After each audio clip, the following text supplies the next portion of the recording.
आपको किसी के ऊपर क्रोध नहीं है और आपसे कहा जाए उसको गाली दो, आप नहीं दे पाएंगे। थॉट प्लस फीलिंग सर तबाही मचा दे सर, ओमनीपोटेंट। ध्यान इसी को तो कहते हैं, विचार और भाव को काटने को। आप जब ध्यान करने बैठते हैं, आंख बंद करके बैठते हैं, मस्जिद में बैठते हैं, मंदिर में बैठते हैं, गुरुद्वारे में बैठते हैं, यह प्रोसेस चलती रहती है sir. Thought plus minus feeling, any thought. जिस विचार के पीछे कोई भाव नहीं है ना सर, वो विचार नपुंसक है। भाव होना चाहिए।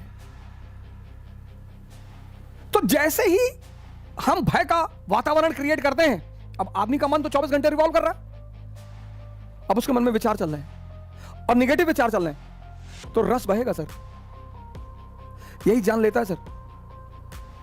मैं आपको निगेटिविटी की कहानी सुनाता हूं कि निगेटिविटी को एरिस्टोक्रेसी कितनी गिरी निगाहों से देखती है। जज्बा का सबसे बड़ा एग्जांपल है राणा प्रताप, हिस्ट्री में उससे बड़ा एग्जांपल नहीं है। दूसरा कोई एग्जांपल अगर जज्बे का है तो भगत सिंह। भगत सिंह तो सर वो तो खैर अपवाद ह्यूमन बीइंग है इस धरती पर। जब भी आपको निराशा घेरे, मतलब हर युवा को कम से कम 2-3 लोगों की जीवनी या बायोग्राफी जरूर पढ़नी चाहिए। अंबेडकर की जरूर पढ़नी चाहिए सर। पता चलेगा कि कितनी चुनौती आपको हो सकता है 1-2 चुनौतियों का सामना करना पड़ रहा हो, उस आदमी की चारों तरफ चुनौतियां हैं। गांधी की जीवनी, भगत सिंह की बायोग्राफी, उससे होता यह है सर कि जब आप उनकी परिस्थितियों को देखते हो ना और उनसे खुद को कंपेयर करते हो, जैसे भगत सिंह, जैसे अंबेडकर जी लंदन में है, लाइब्रेरी में, खाने को पैसा नहीं है, लंच करने को पैसा नहीं है। दोपहर में जब सारे लोग लंच करने चले आते हैं तो वो लाइब्रेरी के मेज पे सर रखकर एक पैटीज जेब में रखे होते हैं, उसको खाते हैं, फिर वहीं पानी पी के बैठ जाते हैं। एक दिन पकड़ गए तो लाइब्रेरियन ने कहा कि अब बस रस्टिकेटेड, बाहर अंदर कैसे खाना खा रहे थे? तो उन्होंने अपनी कहानी सुनाई कि साहब ऐसी ऐसी बात है, पहले नहीं बताया। पर्सनालिटी देखो सर, पहले जाके नहीं रोए कि साहब हम गरीब घर से ना, जब पकड़े गए तब बताया। और ये नहीं कहा हम गरीब हैं, कहा सर अभी कुछ फाइनेंशियल दिक्कत है सर। जिसके पास चेतना है सर वो गरीब कैसे हो सकता है? मैं इस लाइन को फिर से रिपीट करूंगा सर, जिसके पास चेतना है, कॉन्शियस। अगर आज हम कैपिटलिज्म के पैरामीटर पर पॉवर्टी माने तो कबीर तो बड़े गरीब थे, रैदास तो बड़े गरीब थे, लोगों का तो इनको पैर ही नहीं छूना चाहिए। पर कैपिटलिज्म ने आज पैरामीटर बदल दिया है। उसने कहा चेतना उतना कुछ नहीं होती, ये सब हिंदुस्तानियों की ड्रामेबाजी है, जिसके पास पैसा है वो अमीर है। और तब उस लंदन के लाइब्रेरियन ने कहा कि ठीक है, मैं तुम्हें फिर से बैठने की परमिशन दूंगा, पर शर्त एक ही है कि तुम आज के बाद का लंच हमारे साथ करोगे। ये फायदा होता है सर हर युवा को, मतलब कोई भी युवा नहीं, मतलब कोई भी, बुजुर्ग भी, बच्चे से तो खेलने के सिवा उनके पास कोई काम नहीं है, अच्छा भी है वो खेलें मोबाइल छोड़कर, लेकिन हर युवा को जीवनी और बायोग्राफी पढ़ने का शौक पालना चाहिए सर। उससे जब आप कंपेयर करते हो उस व्यक्ति का जीवन और अपना जीवन, तो या तो आपको बड़ा साहस मिलता है और या आपको ग्लानि होती है कि यार हमारे पापा हमको इतना सुविधा दे रखे हैं और हम कर क्या रहे हैं। भगत सिंह सर एक दिन पहले हैंग कर दिए गए। जज्बा देखो सर, एक दिन पहले 24 तारीख को हैंगिंग थी, 23 को कर दिए गए। गवर्नमेंट को सूचना मिल गई कि साहब आपको, गवर्नमेंट को इंफॉर्मेशन थी हो सकता है कम्युनिस्ट लाहौर जेल पर अटैक कर दे, तो 22 तारीख को जेलर गया लाहौर जेल का कि सॉरी सर, मॉर्निंग हमारे पास ऑर्डर आ गया सर, कल ही हैंग करना पड़ेगा। और दूसरे दिन 4 बजे तैयार, नहा धो के रेडी, मेडिकल चेकअप हुआ, वेट 4 kg बढ़ गया सर, 4 kg। यहां जिनके घरों में सुबह बादाम पीस कर पिलाया जा रहा है, उनका 1 ग्राम बढ़ने में हालत खराब है। मरने जाते वक्त किसका वेट बढ़ता है सर? 4 kg, 4 kg। अगली बात बड़ी मजेदार है सर। जेलर ने पूछा कोई आखिरी ख्वाहिश?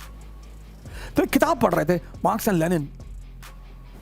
बोले इसके 15 पेजेस बचे हुए हैं, उन्हें पूरा कर लेते हैं। सर इस तरह का जज्बा, सर मरने जा रहा है आदमी सर। यहां लोग मुझे फोन करके पूछते हैं सर एनसीईआरटी में इंपॉर्टेंट चैप्टर बता दीजिए, सर इंपॉर्टेंट टिक कर दीजिए। तू सर नीचे कर, तेरे सर पे टिक कर दूं। तुझे डॉक्टर बोला आईएएस की तैयारी करने के लिए? जो भी चीज मजबूरी में करोगे उसमें परिणाम मिलने की संभावनाएं न्यूनतम है, negligible. Anything which you will do in compulsion, in that thing the chances to get the result is negligible. 15 page मरने जा रहे हैं सर। राणा प्रताप के पास डेलीगेशन गया, भगवान दास, बीरबल और 2-3 लोग और गए।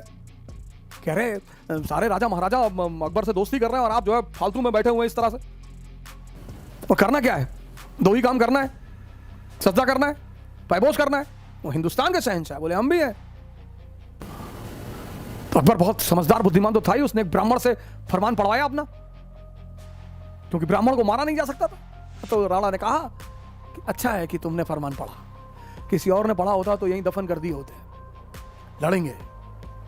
बाबर अपनी जीवनी में लिखता है कि मैंने अपनी पूरे युद्ध के इतिहास में राणा सांगा जैसा योद्धा नहीं देखा।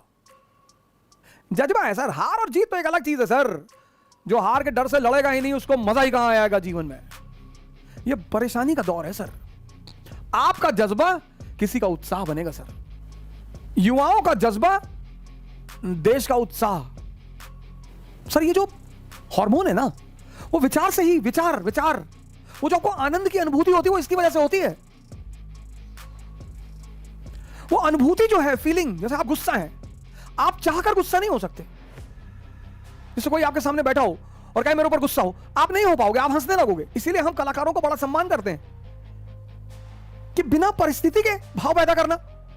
जैसे ये बॉलीवुड के कलाकार हैं, उनको गलती से लोग हीरो कहते हैं, वो थोड़े हीरो हैं सर। हीरो तो भगत सिंह है सर। अगर इस देश के हर युवा के डीपी पे सिर्फ भगत सिंह होते ना सर, तो भी कोरोना कुछ नहीं कर पाता सर।